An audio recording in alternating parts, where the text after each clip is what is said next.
She fought for everything. Her career, her body, her truth. She walked into a marriage that existed on paper, but never in a bedroom. She sacrificed 2 pregnancies for a man who was secretly building a family with someone else. She stood up to one of the most untouchable figures in Hollywood, and she did it while chemotherapy was running through her veins. And when she finally died at 74, the world did not even know for 6 weeks. So who was Sondra Locke, really? And what did she see in Clint Eastwood that the rest of the world refused to believe? She did not come from money. She did not come from connections. She came from Shelbyville, Tennessee, born Sandra Louise Smith on May 28, 1944, into a life that was already complicated before she could make sense of it. Her mother remarried when Sandra was just 4 years old, when a construction business owner named Alfred Locke. The family scraped by near the poverty line, but Sandra refused to let that define her ceiling. At Shelbyville Central High School, she became someone people noticed. She cheered at games, played basketball, edited the school yearbook, and led the French club. She graduated junior high as valedictorian with a grade average just under 98%. Her classmates called her the Duchess of Studiousness. That nickname said everything. She was serious, driven, and already building a version of herself that the world around her could not quite contain. But even with all of that, she was not the girl the boys chased. In her yearbook, when asked what she wanted from life, she wrote that she hoped to face disappointment with a smile. For a teenager, that was a heavy thing to put into words. She had already started learning how to absorb pain quietly. College looked like the door opening. She earned a full scholarship to Middle Tennessee State University in Murfreesboro and enrolled in theater. She performed. She joined honor societies. For a brief stretch, things seemed to be moving in the right direction. Then, after only 2 semesters, it all came apart. Around 1963, when she was 19, she left school following a rupture with her family so severe it never healed. The details stayed murky, but the damage was total. Her brother, Donald, blamed Gordon Anderson, a close friend from her adolescence, accusing him of pulling her away from the family through some kind of hold over her. Whether that was jealousy or something more complicated, the fallout was final. Sandra severed nearly every family tie. She never knew her biological father, Raymond. She did not attend her mother's funeral. She did not attend Alfred Locke's funeral. She cut off her brother, his wife, and their daughters entirely. Years later, in her memoir, she would write plainly that there was no reason to pretend relationships existed when they did not. It was blunt, it was cold, and it told you exactly how she had learned to survive. With no family safety net and no degree, she did what she had to do. She kept books for Tyson Foods. She worked as a receptionist at a real estate office. She rented an apartment in Gallatin and commuted alone. She was building a life from scratch, and she did not stop moving. By 1964, she had found her way into Nashville media, landing work at WSMA 650 radio. When she hosted actor Robert Loya during a promotional appearance, people in the room noticed something. He flirted with her openly, and she held her own without flinching. She had presence. That was not something you could teach, and people were starting to see it. She moved up to WSM-TV Channel 4 as a promotions assistant in 1965. On the side, she modeled for the Tennessean newspaper and recorded voiceover ads. Every job was a lesson in how to be seen, how to command a room, how to make an audience pay attention. At Circle Players Incorporated, a Nashville theater company, she kept developing those instincts through the mid-1960s. But Nashville had a way of turning a woman's ambition into gossip. She dated a sportscaster. She became involved with an advertising executive who also happened to supervise her at the station, which triggered talk about how she earned her position. Names accumulated around her. She called these connections casual and said she believed real love simply found you when the time was right. Nashville decided it knew better, and the whispers followed her. What people were actually watching was a woman who refused to ask permission to want more. She was restless and purposeful and completely uninterested in making herself smaller. By 1966, the transformation was already underway. A United Press International photographer captured her at 22, playing in Nashville snow, full of energy and light. Behind that image, though, was something calculated. Gordon Anderson, who had become the most constant presence in her life, was actively reshaping her for Hollywood. He altered her appearance, adjusted her style, and helped construct a more cinematic version of her. She changed her name from Sandra to Sondra specifically because she refused to be called Sandy. Even her birth year became something she managed carefully when opportunity required it. That flexibility mattered enormously in July 1967, when she auditioned for The Heart is a Lonely Hunter. She was 23. She told the casting team she was 17. She was competing against nearly 600 actresses from across the South and beyond, and she had no professional reel to show anyone. What she had was preparation, nerve, and a connection through a woman named Marion Dogert, who helped get her in front of the right people. She got the role of Mick Kelly, and the lie about her age stayed buried for years. That same autumn, on September 25, 1967, she married Gordon Anderson in Nashville. From the outside, it looked like a conventional milestone. In reality, it was one of the most unconventional arrangements in Hollywood history. Court documents filed years later described the marriage as existing more like a sibling relationship than a romantic one. A 1989 affidavit stated it was never consummated. Gordon was gay. Sondra later described him as more like a sister to her. And yet, that marriage held legally for 51 years, right up until her death. It gave her loyalty, stability, and a kind of cover that the industry demanded of women, without demanding anything she was unwilling to give. The Heart is a Lonely Hunter arrived in 1968 and made Sondra Locke a name people paid attention to. She received an Academy Award nomination for Best Supporting Actress and 2 Golden Globe nominations, including one for Most Promising Newcomer. The irony sat right on the surface. The industry was celebrating her as a fresh discovery while actively obscuring the fact that she was older than the image they were selling. In the newcomer category, she was reportedly the oldest person nominated. Her entire breakthrough was built on 2 simultaneous versions of herself. The real woman in her mid-20s and the younger, more pliable version the studios preferred audiences to see. Before the film even released, during a 9-month wait, she was already making decisions that revealed how seriously she took her own career. She reportedly passed on True Grit, feeling the role was too close to what she had just done. She turned down Zabriskie Point over its nudity requirements. For someone with no track record yet, saying no twice took real conviction. Success brought visibility, but she refused to be frozen inside the innocent image the hunter had created for her. In January 1969, she posed for a semi-nude Playboy pictorial with photographer Frank Bez. Though the spread ran in the December issue, she was deliberate about it.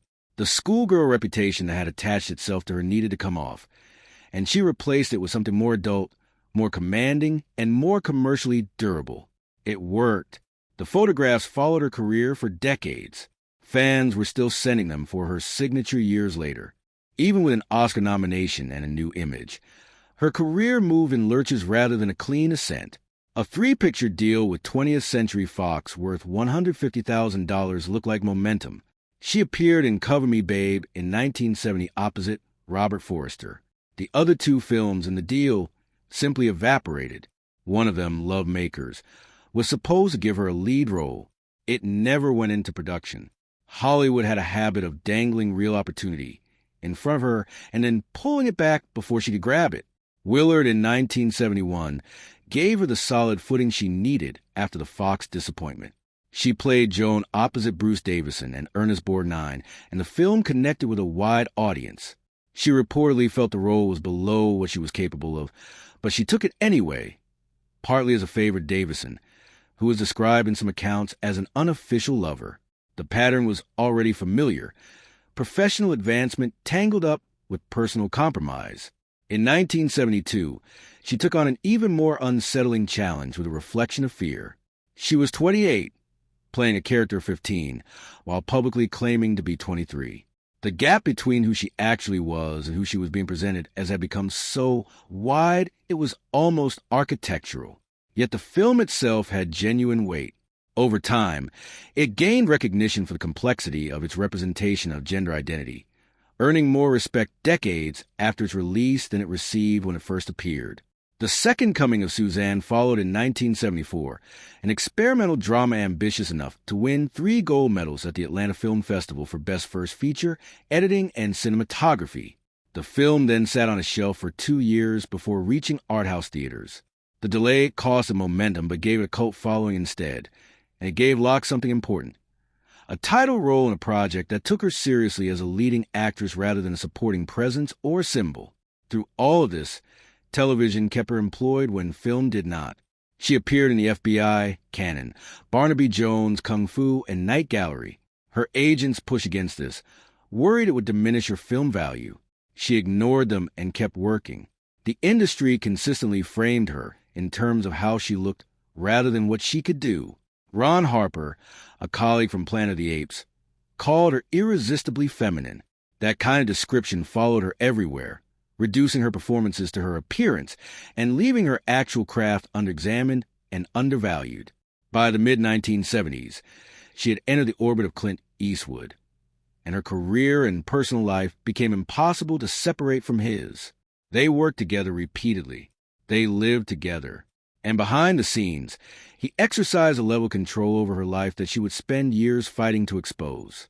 In June 1978, while rapping Every Which Way But Loose, she discovered she was pregnant. She was 34.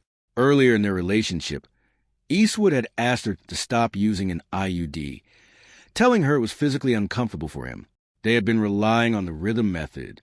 She underwent an abortion that she later described as one of the most painful experiences of her life. The following year, pregnant again at 35, she faced something worse. At UCLA Medical Center, Eastwood urged her to have a tubal ligation. He framed it as a mutual decision. He asked her whether he was not enough for her. She went through a second abortion and agreed to the sterilization. She later wrote that their relationship never recovered. He then purchased a Bel Air mansion for $1.12 million, built in 1931. The gesture read less like generosity and more like the purchase of her silence. While he had been insisting she was enough and that children had no place in their life, Eastwood was already living a separate one. A flight attendant named Jacelyn Reeves gave birth to his daughter Morgan on December 12, 1986, in Monterey, California. His name did not appear on the birth certificate. His son Sean followed on February 19, 1988. Locke had already begun sensing something was wrong by 1985. Later she understood exactly what it was. On December 29, 1988, at a retreat in Sun Valley, Idaho, the relationship reached its breaking point. She confronted him directly about his emotional withdrawal, the cold passivity he had used as a weapon for months. That night was their last. After it, Eastwood began referring to her as someone occupying his real estate and relocated himself to the caretaker's quarters. In March 1989, he had the home phone wiretapped, listening to her conversations with attorneys as she worked out what to do. Then on April 10, 1989, while she was away directing Impulse, he had the locks changed, packed her belongings, and removed her from the house she had lived in for over a decade. She came home to a locked door and a life dismantled behind her back. The legal battle that followed lasted years and cost her in every way imaginable. In September 1990, 19 months into the lawsuit, she was diagnosed with breast cancer. She had never smoked. She meditated. She trained with weights. She was the last person anyone expected to receive that diagnosis. She believed the relentless stress of the courtroom had created the conditions for it. She underwent a double mastectomy and endured chemotherapy while the case continued around her. At her lowest point, she said publicly that Eastwood had never once called to ask whether she was alive. On November 24, 1990, the case reached a settlement. On the surface, it looked like a resolution. She would receive a $1.5 million multi-year directing deal at Warner Brothers, their shared West Hollywood home valued at $2.2 million, for $150,000 in cash and ongoing monthly payments. She believed she had won something real. She had not. Between 1990 and 1993, Warner Brothers rejected every single one of her more than 30 project proposals. Ideas she pitched that were later produced by others became successful films. She began to understand that the directing deal had never been intended to function. Then she discovered the mechanism behind it. Eastwood had quietly reimbursed Warner Brothers the full $1.5 million, using profits from Unforgiven. The settlement that ended the first lawsuit had been funded by him from the beginning. It was a constructed exit designed to neutralize her, not compensate her. She returned to court in June 1995, this time suing for fraud and breach of duty. Jurors who later spoke about the case said the internal vote had been running 10-2 in her favor when the case settled again on September 24, 1996, this time for an undisclosed amount. She then sued Warner Brothers directly over the fraudulent contract. On May 24, 1999, the day before trial was scheduled to begin in Burbank Superior Court, the studio settled. The agreement included a functioning development deal and a payment her attorney called substantial. Standing outside the courthouse, Locke said it felt like the end of 5 years of torture, and that it proved no amount of power could permanently silence someone telling the truth. Law schools would later use the case as a reference point in discussions about good faith contract obligations. Through all of this, she kept working. In 1985, Eastwood directed her in a dark episode of Amazing Stories called Vanessa in the Garden, with Harvey Keitel as her co-star. She played a wife who returns after dying in an accident, and the role carried a strange resonance given what was quietly happening in their relationship.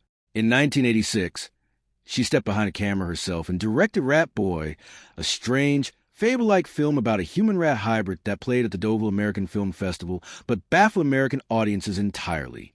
She received a Razzie nomination for her acting in it. Critics did not know what to make of it. She directed herself, starred in it, and put everything she had into a film that mainstream audiences completely rejected. Impulse in 1990 was different. She directed Teresa Russell in the story of an undercover vice officer working the streets of Los Angeles, and the critical response was the strongest of her directing career. Siskel and Ebert both praised it highly, calling it among the best directed films they had encountered in some time.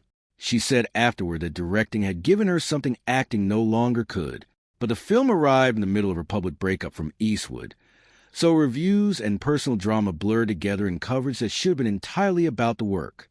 In 1995, she returned with Death in Small Doses, a television film about an arsenic poisoning case that drew an 11.0 Nielsen rating when premiered on ABC on January 16th, pulling in enough viewers to rank among the top 40 primetime broadcasts that week. 2 years later, she directed Trading Favors with Rosanna Arquette. It was small and largely unseen, but she made it. And in 1997, she published her memoir, The Good, the Bad, and the Very Ugly, A Hollywood Journey.